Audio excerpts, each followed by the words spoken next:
Design Thinking for Startups, a handbook for readers and workbook for practitioners by Jimmyjain. And this audiobook is sponsored by Squaresequelconsulting and is narrated by the author. Before I tell you what the book can do or what can you gain from this audiobook, I must say to you what this book is not. This book will not make you an expert in designing or in design thinking, or will not make a designer out of you. It will not make you a great thinker. This book is not a magic wand with which you could make a great product, service experience, or a user experience. This book is the compilation of my understanding of the various concepts which I have applied and have taught in the last 22 years of my career. This is an attempt to activate a practice in you that will change the way you work forever. And this compilation is made up of two parts. The first one being to help you understand the various concepts. The second being a workbook where you could work on the questions and you could provide a compelling story for your businesses or for your business idea. In listening to Design Thinking for Startups, you're about to embark on a tour of a new way of working. Be forewarned, your journey while listening to this book may be of a roller coaster ride, something which will challenge your traditional way of thinking. And for those of us soaked in the conventional management techniques, it may seem a little disorienting.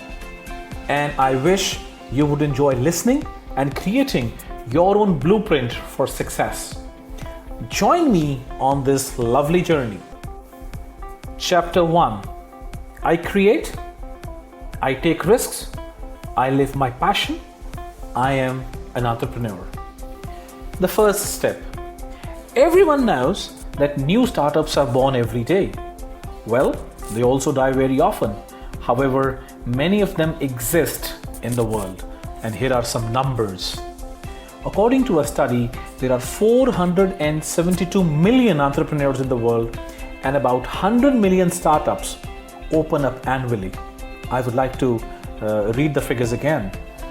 There are 472 million entrepreneurs in the world and about 100 million startups open up annually, of which 75% of the venture-backed startups fail. Imagine, 75% of the venture-backed startups fail. And more than 50% of the businesses fail in the very first year.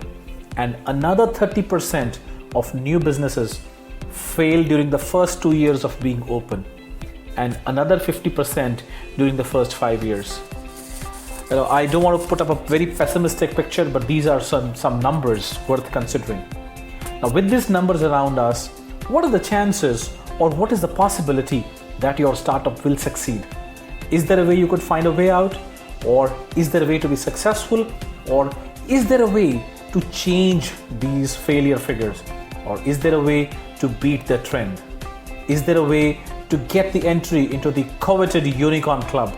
Well, the answer is a big yes. Moreover, all it requires is taking small steps, one after the other, in the right direction. So let's begin. Now, let me ask you a few questions straight on your face about your product or the service which you envisage. First, is there a need or desire for the product? How do you know? How do you establish the need? Second, what is the trigger?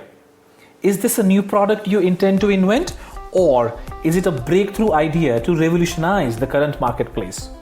Will it be an incremental innovation, or will it be a disruptive innovation?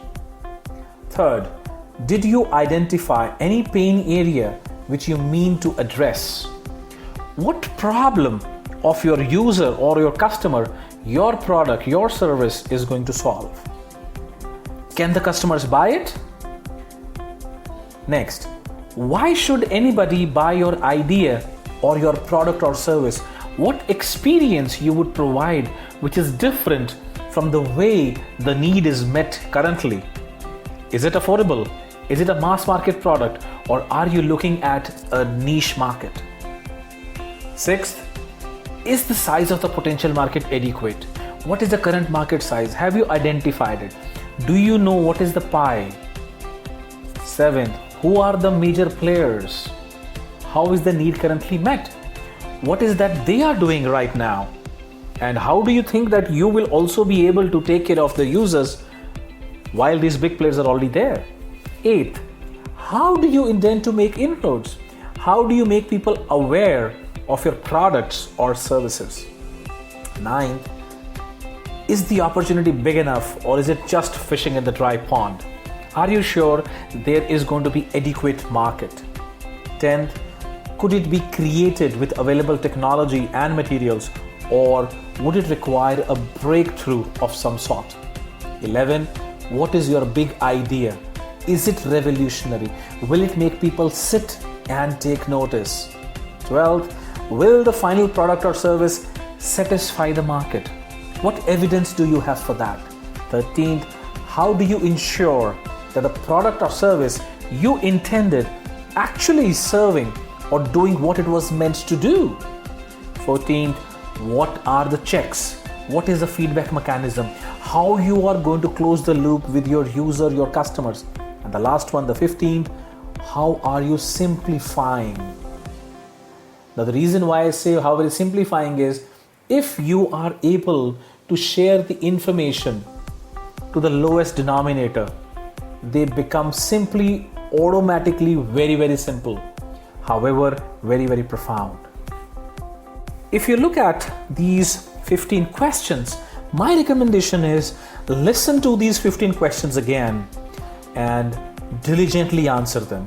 If you really want to take advantage of this audio series, do write down your answers. It would be a good reflective exercise.